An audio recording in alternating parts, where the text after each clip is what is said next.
It is incredibly difficult to bring up my two daughters and my son by myself. I've never managed to tell them that it was HIV that took away their mother. And then I found out that Glenn, my son, is also infected. I had no hope in life.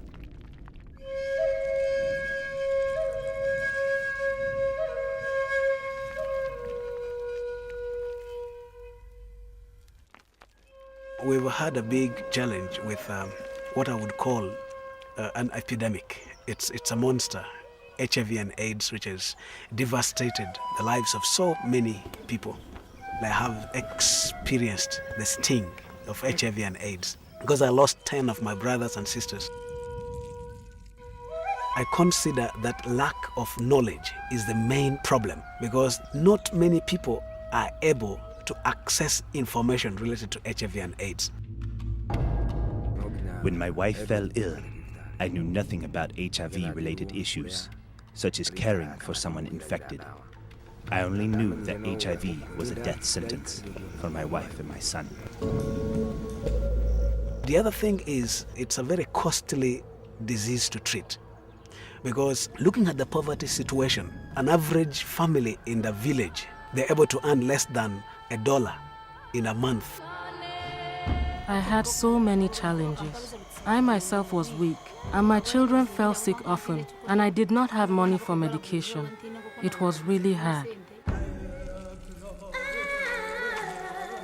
There are so many children who may never experience the love of a father and a mother because they've been left without parents just because of HIV and AIDS. When I learned that my wife had passed on, I felt crushed. At that moment, life was terrible for me. And I thought, what will I do with my children?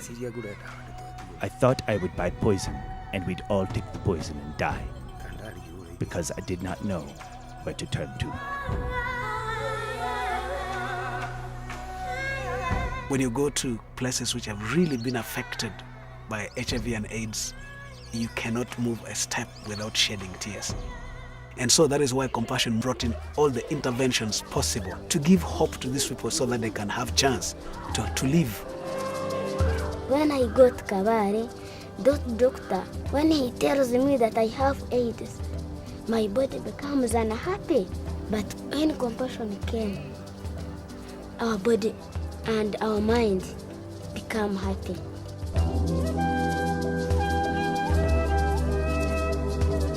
One thing that Compassion is doing and is unique is we use churches to help us identify the sick children, identify the sick people. By having the church involved in HIV programs, we become more and more effective because the church has got an impact on the society.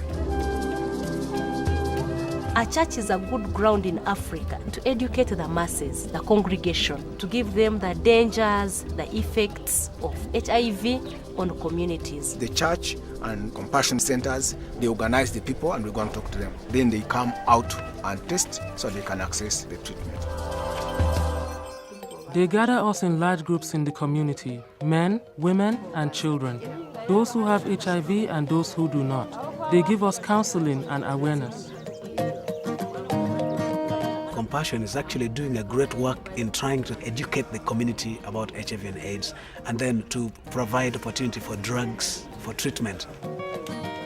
Compassion has supported us with foods, with mosquito nets to keep away malaria, and most importantly, drugs to treat HIV that we might live. The day I found out that we were infected with HIV was the darkest day of my life. But through Compassion, ARVs were made available to me and to my children. Providing antiretroviral therapy for children can offer decades of life. They could be able to grow and live near normal lifespans. The problem that I have found in developing countries is adherence. It is very important to teach people how to adhere to doctors' instructions, adherence to the arrangement of taking medication. Otherwise, it is a waste of time to give ARVs to people and they don't follow the instructions. I always tell my children they should take their drugs because they will live long. Everything I have now, I owe to compassion.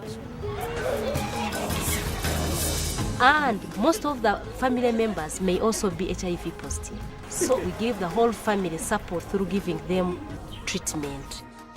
I thank God for compassion every day because they have helped my mother and I with the medicine that we need. We pay special attention to these children, even in their homes, because the person in charge of health is supposed to visit them on a weekly basis.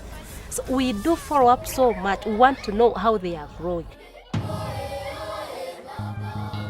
The thing that touches my heart is that Compassion cares about us. They check in on us to make sure that we are healthy, taking our medicines, eating well. They give us a lot of counseling and moral support.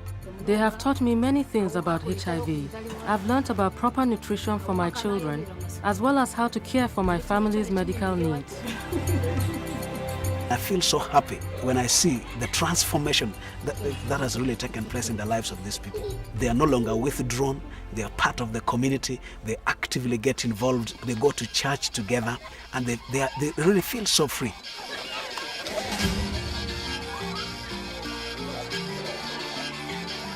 I am what I am because of compassion. That is where hope began for me. Now I know that me and my children will live a long time until God calls us.